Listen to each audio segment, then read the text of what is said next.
C'est une nouvelle édition d'information qui démarre sur Pépé Soupe avec le sommaire suivant.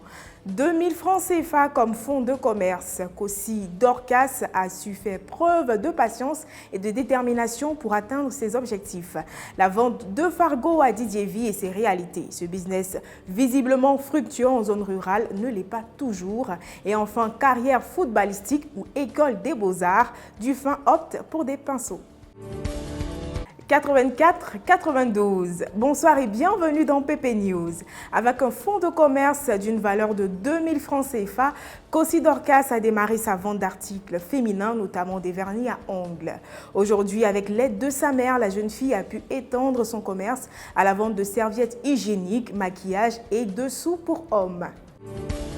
La liberté financière est un stade dans lequel tous les jeunes de la Côte d'Ivoire veulent jouer. Or, le ballon là, c'est l'entrepreneuriat.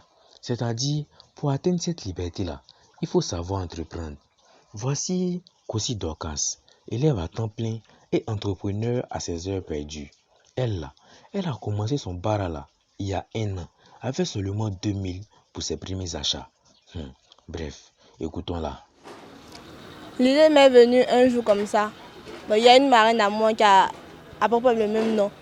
Mais non, les samedis, je partais chez elle pour aller voir. Parce que ça me plaisait quoi. Maintenant, en allant regarder. Et puis un jour, ça m'a appris qu'on lui dit, et si achetait les vernis et puis plaçait pour voir si ça allait prendre. Donc c'est dans ça, il a parlé ça à ma maman. Il y avait 2000 sur moi et puis je suis partie faire quelques achats. Il y avait mis ici une petite table.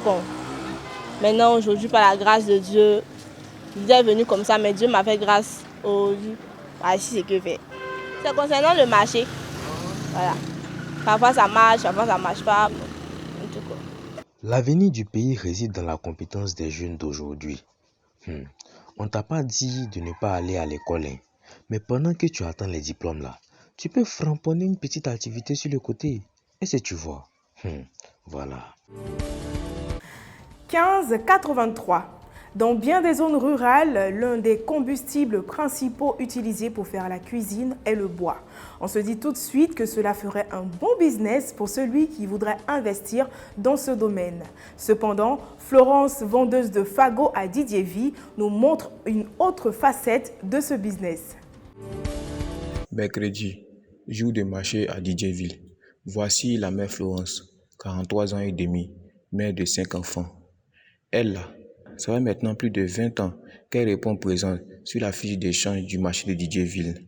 Dans le fait d'échange là, elle ce qu'elle vend là, c'est fagot. Maintenant, comme nous sommes dans une zone rurale là, toi tu vas te dire que non, normalement ça doit marcher. Dieu bala, ça là, c'est mal connaître vie des gens. Faut l'écouter. Ça fait beaucoup des années. Parce que quand on est au village, là, ce sont ses débuts un peu. Sinon, à part ça, il n'y a rien. Il n'y a pas à manger, il n'y a rien. Pas actuellement, là, il y a problème. Il y a problème des enfants aussi.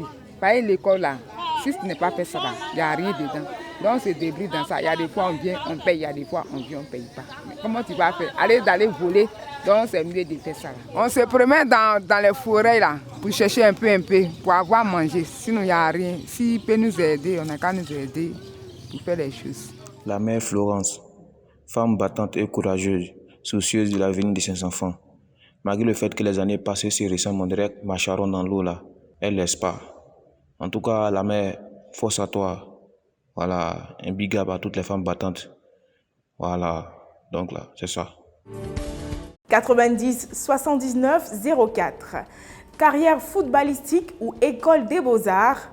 Les pelouses internationales ne verront pas Yénéna Dufin à l'œuvre, mais plutôt d'étoiles à dessiner. Ce passionné de dessin depuis les bancs de l'école évolue aujourd'hui dans le domaine de la peinture et de la calligraphie. Chacun de nous, en venant au monde, a reçu un don. C'est-à-dire que tu as forcément un domaine dans lequel tu excelles. D'autres ne savent pas ce que c'est, tandis que certains l'ont vite identifié et maîtrisé. C'est le cas de Yénéna Dufin, qui a découvert très tôt que son don là, c'était le dessin. Voilà. Et puis comme son affaire d'école était bizarre là, il a pris son courage à 2 mains pour devenir calligraphe peintre. Bref, lui-même là, il est là.